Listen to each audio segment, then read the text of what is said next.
Right, okay. Praise the Lord. Amen.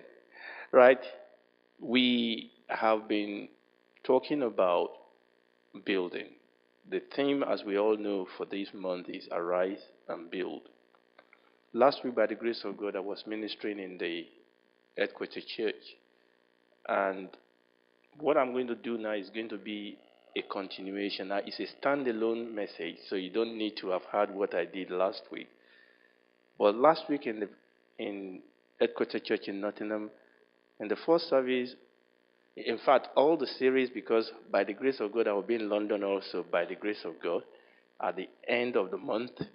And all the series, I'm talking about God, the Builder.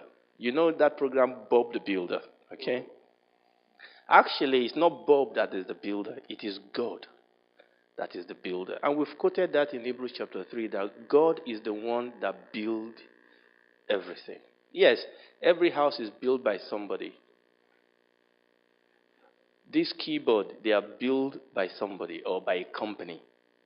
But the Bible says it is God that builds everything. So this series, I called it God the Builder. But the first service last week, I was honing it on the fact that God is a builder in the first service. And in the second service, I started talking about the fact that we have, in fact, I was looking for various titles, that we must be a pillar in that building, not a caterpillar. That we must be a builder from heaven, not a builder from hell. That it is possible for people to actually use their hand to pull down the things that God is building. And hopefully somewhere down the line, I will be able to put it on my YouTube channel. But it is on the church YouTube channel if anybody wants to go and have a listening to it. Today, I want to talk about, still talking about God the Builder. I've put a little bit of a long title on it. I call it, Don't Mess with God's Approved Plan. Don't mess with God's approved plan. Don't mess with it. Don't mess with God's approved plan. Now, we've stressed, and I know Pastor Blabi did that. In fact, you quoted that word today also, that God is a builder. God is a builder. And because God is a builder, He has actually created us to be a builder. That's what God created us to be. God created us to build life, to build kingdom, to build vision, to build dreams. That's how God has created us, to build other people. But when sin came, men and women became a destroyer. Sin destroy. It destroys life. It destroys vision. It destroys dreams. It destroys people's, future. Sin and the kingdom of darkness is a destroyer. God is a builder. And because God is a builder, He has created us to be a builder. And obviously, we are talking about builder of righteousness. We are talking about the builder of great things of God. Okay. So we've established that God is a builder. We've quoted that scripture again also when God said, I will build my church, and the gate of hell will not prevail against it. God is a builder. Now, when we start talking about God being a builder, the first thing that will naturally come to our heart, especially as you read the Bible, if you want to take an example of God being a builder, or if I ask you, give me an example of a project in the scripture that God built, the first example that will come to us is the temple. That's a typical example you will choose in the scripture. We saw in the scripture how God built His temple, and I'm going to come to that in a second. But the temple is not the only thing that God built. So when we talk about God being a builder, God builds everything. He builds life. He builds career. It builds home. It builds future. God builds churches. So when we're talking about God being a builder, we're talking about God is a builder of everything. And that is very, very important. Friendship, God can build friendship. God can build lifestyle. God is a builder.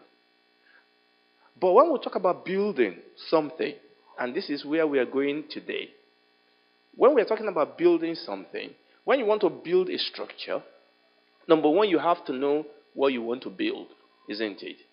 But then you have to have a plan, an architectural plan.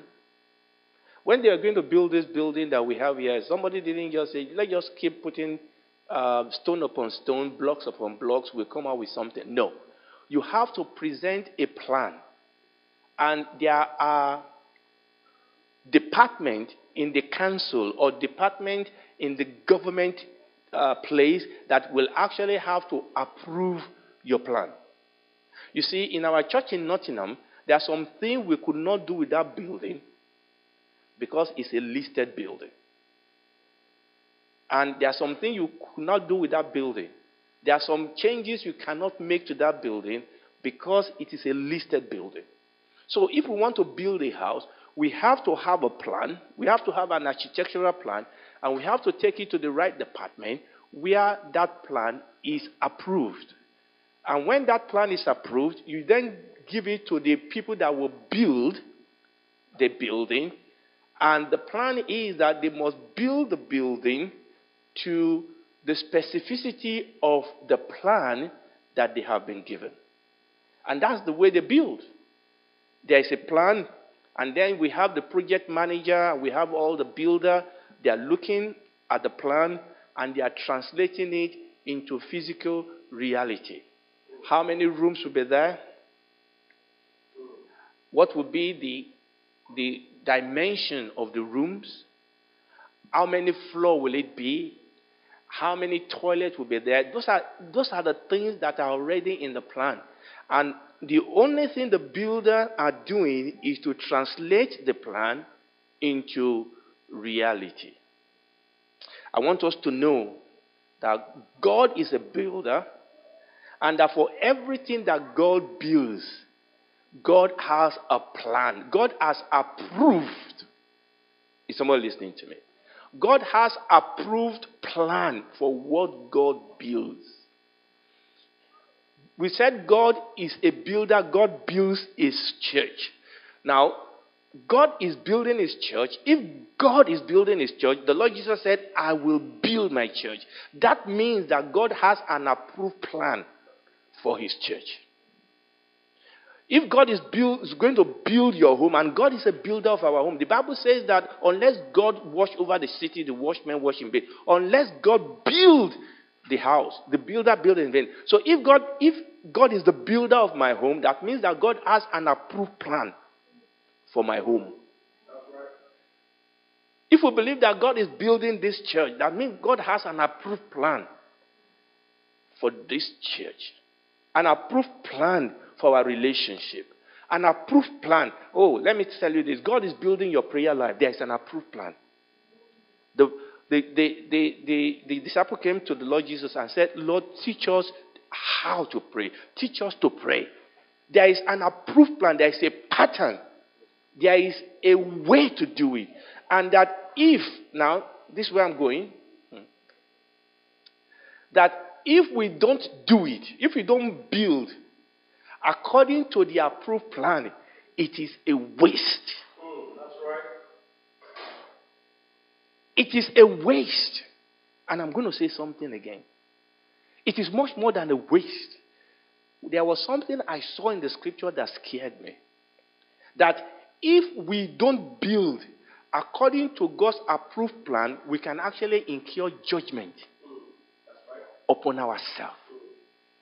Especially when it comes to touching the things of the people of God. Especially when it comes to touching the body of Christ. Especially when it comes to, the purpose and the plan of God for his church, for that now that if we are not careful, if we build carelessly, that it may not just only be a waste, that we can actually put ourselves in a place of being under a curse, or even put ourselves in a place of being under God's judgment. Let me give you an example quickly. That's not where I'm going. The Bible tells us that there is a way that we eat the Lord's Supper. And the Bible says that some people eat it in an unworthy manner, and they eat damnation unto themselves. There is a proper way. Do you know the reason why people will go to hell is because they are under God's judgment? It's because they didn't submit themselves to God's approved plan of salvation. The Bible says that some people, they've ignored God's way of salvation, and they've decided that they are going to get saved by the work of their own flesh. And the Bible says, we've read it today, that man by wisdom does not know God, and that flesh cannot please God. So people will go to hell because they refuse to live, they refuse to build their life of salvation according to God's approved plan and pattern. Listen to me. God is a God of order. God is a God of plan and pattern. And that's what I want us to see here. You know, the Word of God, when we understand that the Word of God is not just a literature book, the Word of God is an architectural material. That the Word of God is a book like a plan and pattern, and we are supposed to look into this book, and that is why the Bible calls it a mirror. That's why the Bible calls it a mirror. Because we go in there to see how should the church be like. We go in here to see how should we do church. Should we do home? How should we do beauty? How should we do dressing? How should we do raising up children? How should we do being a career person? How should we do working in the marketplaces? That is what the Word of God is a mirror. Because it gives us God's pattern. God's pattern for living. It's unfortunate that oftentimes people will look into the world to take, lesson. The world's supposed to look into the church to take lesson. So God has a pattern. And I said that if we build contrary to this pattern, there may be total loss, but also there may be a judgment. You know, one of the things that occurred to me is I was looking into the scripture, and I saw some things that God did in the scripture. And I said, but God, why? Because for me, this seems a little bit over the top. I said, this seems a little bit over the top. And God said, you don't understand. That when you build contrary, let me give you an example. You know, where we came from, people build anyhow. People just wake up one day and build, and that's it. And then they build, unfortunately, there's no drainage, and then when it rains, there's problem. There's flood, because people have built anyhow. If you do that here, they will pull it. In fact, nobody will do it. Nobody will do it. But if somehow somebody decide they want to do it, they will pull it down. And in fact, they may not only pull it down, somebody may jail that fellow. That this is what this system is about. People will take you to court, and they will take money from you because they know that you've done something contrary to the law. You've not built according to the approved plan. Because the approved plan is the constitution of the land. And then they say, well, he's a doctor, but he has not practiced. So they call it negligence. In other words, you have not practiced up to the approved standard. And because of that, they know they have a reason to challenge that person and get some money from him or her. So let's read. Let's read. I've gone ahead of myself now. Let's read 1 Corinthians chapter 3. And I know we've touched this when we were doing Sunday school. So I'm not going to read too much. We read it during the Sunday school. We saw where Paul and Apollos, Paul was saying, look, listen, you are God's building. You are God's project. Okay? You are God's garden. God is building something. And we are co-laborers with God, he said in verse 9. For we are laborers together with God. You are God's husbandry or God's garden. You are God's building. He said, according to the grace of God which is given to me as a wise master builder. In other words, for us to build, we must be wise builder. God must give us wisdom. We need wisdom to build. It's not about just trying out and say, let's see what works.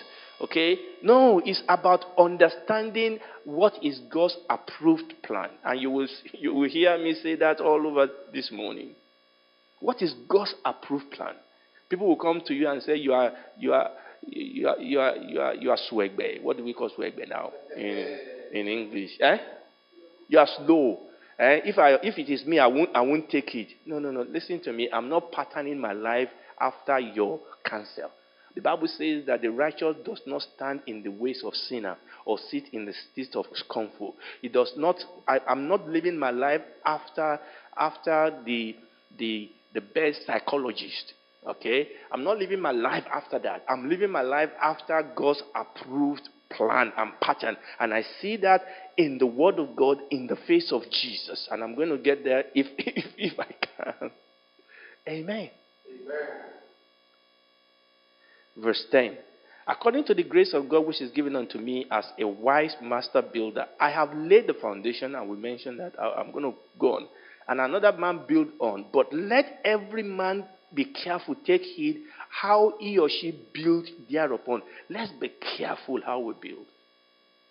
He said, for no other foundation can no man lay other than that which is laid. But I'm going to verse, which is Christ, which is Jesus Christ. Verse 12. Now, if any man build upon this foundation gold, silver, precious stone, wood, hay, and stubble, every man's work shall be made manifest. For the day shall declare it, because it shall be revealed by fire. And the fire shall try every man's work of what sort it is. And if any man's work abide, which he has built thereupon, he shall receive with reward. But if any man's work shall be burnt, he shall suffer loss. But he himself shall be saved, yet so as by fire. In other words, this guy may just barely be saved by the skin of his teeth. But what I want us to see there is that we cannot just build anyhow. There is a way to build. There is a pattern to build. And it is incumbent upon us to ask God for wisdom and to ask God for courage. And we were talking about Nehemiah last week. It takes courage to build. We're talking about commitment to build. We're talking about Nehemiah in the place of prayer. Nehemiah said, and I was listening to that, it hits me. He said, I am doing a great job. I cannot leave this and come and have meeting with you guys.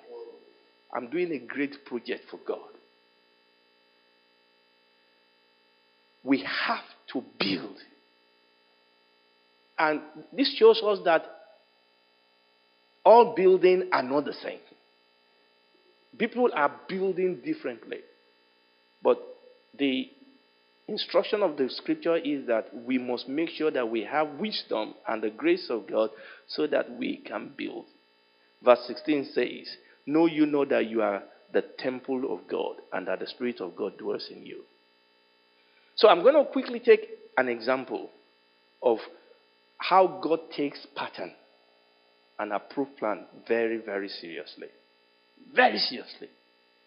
Unfortunately, oftentimes we don't see it this way. Okay, when I started, when we look at God's building, the first thing that comes to our mind, and at least in the scripture, we see God building temples. Okay, we are God's temple. God is building us. But when we go back to the Old Testament, we see God actually building physical structure called temple. First, when they were in the wilderness, it was the tent of meeting, or the tent of tabernacle, they call it.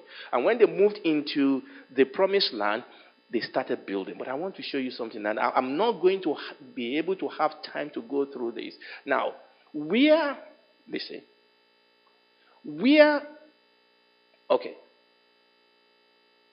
children of Israel have had 2 temples so far. I came here one time and I did talk about temples. Okay, so we know in the wilderness they have the tent of meeting or the tent of tabernacle. But when they got into the land, you remember that David wanted to build, and God said, you cannot build for me, that your son will do the building. So Solomon built. That was the first temple. Okay? And that first temple was gorgeous, was magnificent. Wow. Obviously, we could detour here and talk about that, but I'm going to resist that. But understand that it was David that actually made most of the provision that Solomon built. Wow. So anyway, so someone built this temple, but this temple was destroyed by Nebuchadnezzar. Babylon destroyed that temple. So that was the first temple was gone. But then we were reading about Nehemiah. So Ezra, Nehemiah, and all these people came back. Zerubbabel, they came back and they built the second temple. Yeah, and the second temple was not anything near as built. In fact, it was nothing compared to the first temple. Now I'm going somewhere. So they built the second temple, but they had the temple. But that second temple was the temple that was still standing when the Lord Jesus came. But before the Lord Jesus came, Herod started this building project and actually beautified that second temple. Almost restored it. In fact, some people actually believe that he probably restored it to even a greater beauty than the first temple. But Herod built this magnificent, he didn't build a new temple. He just restructured this new one and all that and all that. And that was the temple that the Lord Jesus made. And what most people don't understand, again, I'm digressing here, is that actually that temple was still in the process of being built when the Lord Jesus was here on earth. But that temple also was destroyed in AD 70 by the Romans. Are you following what I'm saying? And on that spot, that building was done, what is standing upon it today is a mosque. Okay? What is standing on it today is a mosque. Now, I've taken you through all that to say something. Now, that spot, I'm going to go back now. That was the spot. There was a time when David messed up and God sent an angel and was killing all the children of Israel. And there was a spot where David actually offered a sacrifice, and the angel was stopped. Now that place where David built an altar, that was the exact point where the Holy of Holies was located. But we are going to go back. You know, Abraham offered Isaac. That was the exact same point where Abraham offered Isaac, where Abraham told Isaac, God will provide himself a lamb. So you go back. So that was the same point that Abraham sacrificed Isaac. That was the same point that David, the hand of the angel was stopped. And that was the same point where the first temple was built. That was the same point where the second temple was built. And the Bible says there's another temple coming. And that is the same point where the third temple is going to be built. Now the question is, why don't you just build the temple somewhere else? That's where I'm going. You know, this is what we do oftentimes. We say, well, we have to be wise. We have to be wise. Well, if we can't do it this way, we'll do it another way. That is compromise.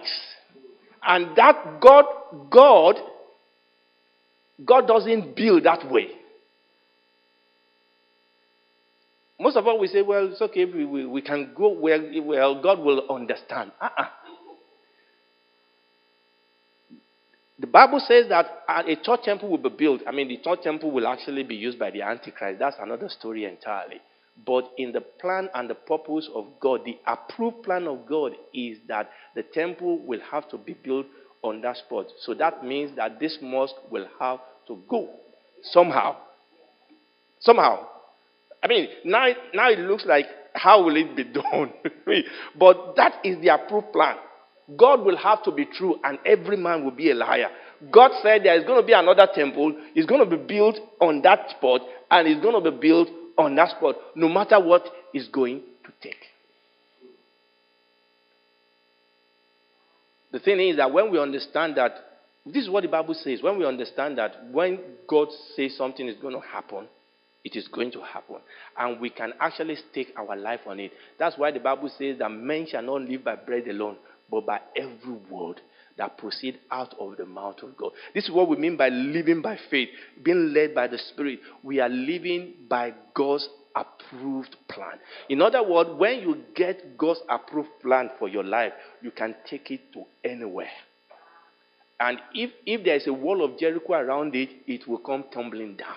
If there is a Goliath on the way, it will have to fall. No matter if it is God's approved plan. God has said we are going to be here. Let hell and water, let them come together. This is what God has said is going to happen. If God said that I am the head and not the tail, it's going to happen. My job is to say, God, this is what you said, and keep reminding him of his word. Keep trusting in the Lord and say, God, this is what you say. Hallelujah. Praise God. Now let me tell you something else. We talked, that is location, and we could see this from the scripture actually. We could see this from the scripture. But, I was looking at somebody like Moses. Okay, fine. These guys, they got on Moses' nerves, for God's sake. He's leading all these group of people, and they kept getting on his nerve all the time. And finally, God said, speak to the rock, and Moses hit the rock, and God said, that's it. You're not going to get it. I said, well, God, why? It's because he went against God's pattern. Because the Bible says that rock was Christ. Okay, the first time God said beat the rock, he beat the rock. The second time God said speak to the rock, and he struck the rock, and God said, no, you don't do that. And I see this in the scripture that when people come against God's approved pattern of living, approved pattern of doing things, approved plan, something just God doesn't understand. All these things we've been telling ourselves, God understands, we need to live. No, he doesn't. God understands his word, he understands his plan, and he expects us. So if I've done something against God's approved plan, I need to go back and repent. Because by doing that, I've opened myself up to judgment. I've opened myself up to loss. There's no need, you see, this is the problem. There's no need saying, God, no. Look, just go and repent. Say, God, I'm wrong. I've done something wrong here. Forgive me. And the Bible says he will forgive us. Amen. And God dealt with Moses. And I was looking at it, I said, boy, God, this is interesting. There's another one I saw here, Aaron's children. The Bible says that they offered a strange fire, and in a single day, God killed Aaron's 2 children. And Aaron is not even allowed to mourn them or to bury them. He cannot cry. Because if he cried, he himself will fall under judgment. Why? Why were these children killed? It's because they went contrary to God's approved plan. Especially, remember what I said, especially when it's dealing with the service of God, touching God's temple and God's people, we have to be careful. And this is why I pity under shepherds that are taking advantage of the sheep. I pity them. I pity them. They may think that God is looking at them, but when God breaks forth and break through on them,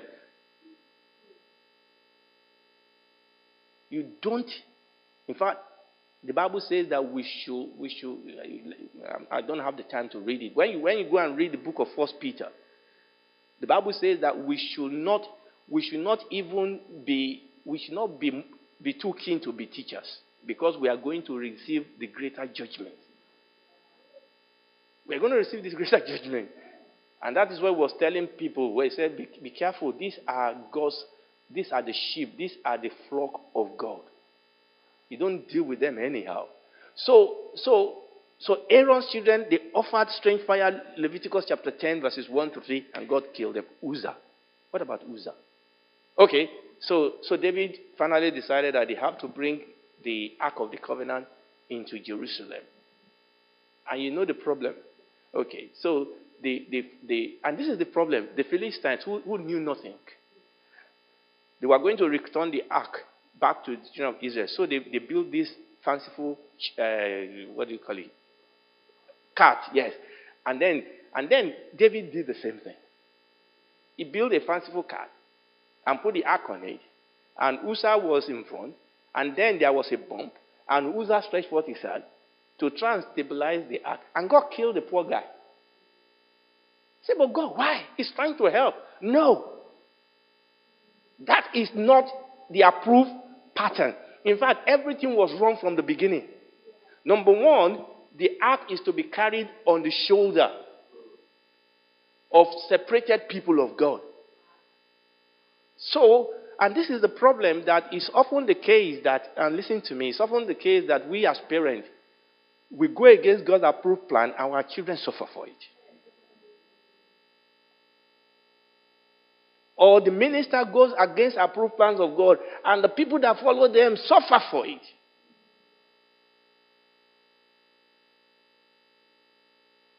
God said, no, you don't understand. He short-circuited himself. Because this is the thing, God's power flows through the approved plan. And when you short-circuit it, the same energy that will light up this place will kill people.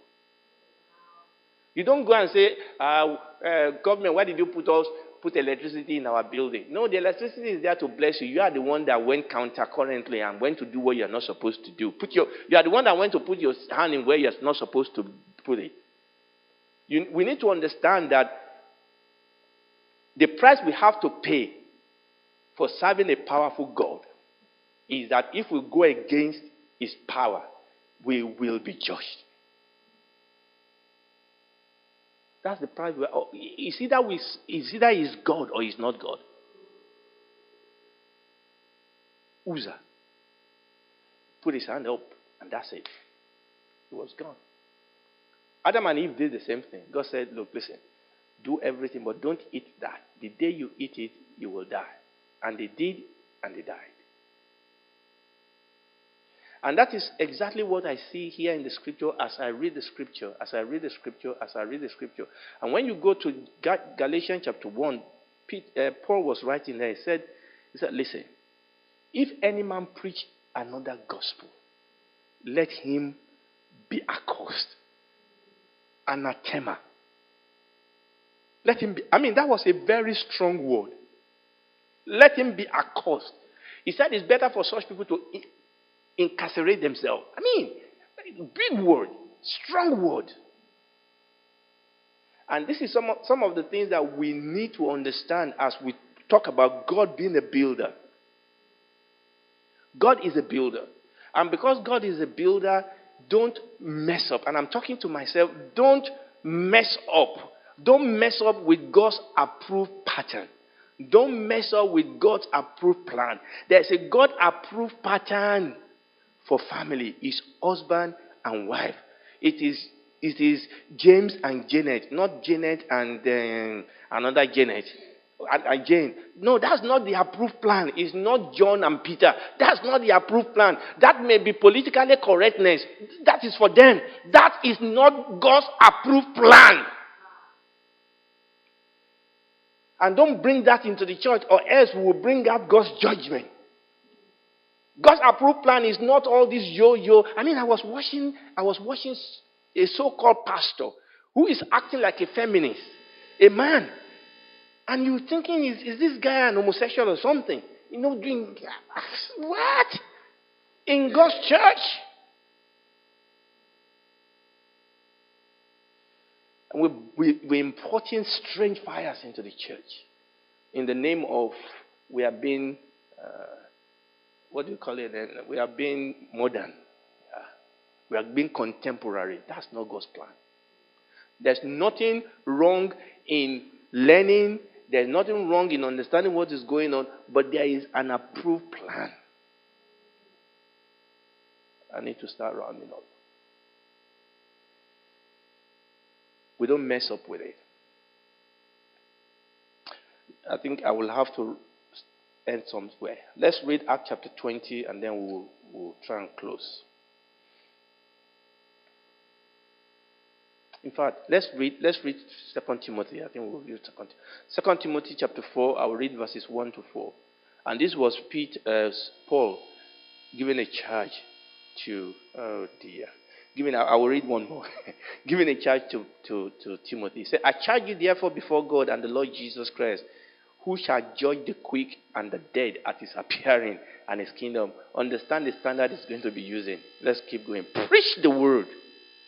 Be instant in season, out of season. Reprove, rebuke, exhort with long suffering and doctrine. You see, doctrine, when we talk about doctrine, people always get stuffy. No, doctrine just means a series of approved plan for living.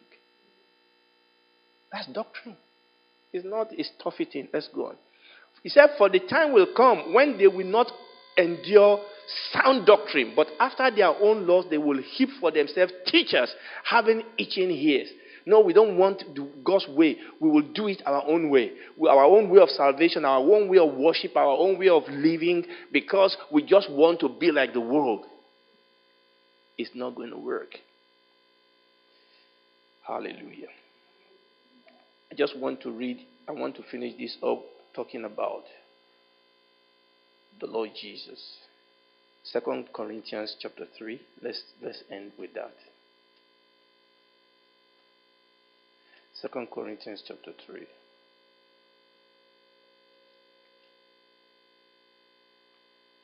I will just read verse 18. Well, let's read verses 17 and 18. Now the Lord is that Spirit, and where the Spirit of the Lord is, there's liberty.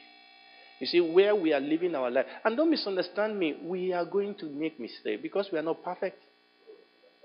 We are babes, and we are growing in grace, and we are learning.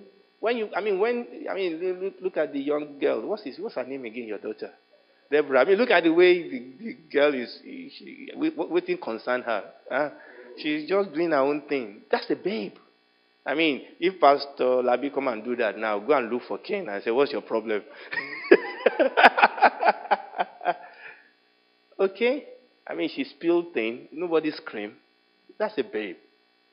And she will grow out of that. The problem is when an adult is acting like a babe. That's the problem. In fact, we get worried if a baby is not acting like a baby. You say, start worrying. What's the problem?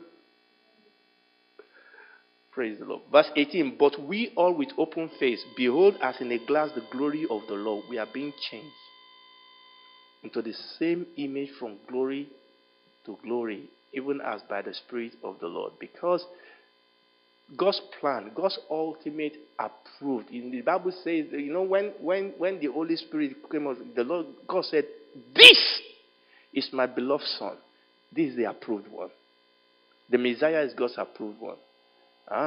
So ultimately, he has brought unto us the ultimate revelation of the will and purpose of God for us. And that is why we ask, just like Paul said, that I may know him. That I may know him. Because we cannot know the Father except through the Son. Let's stand up on our feet. Let's stand up on our feet. Father, we give you praise.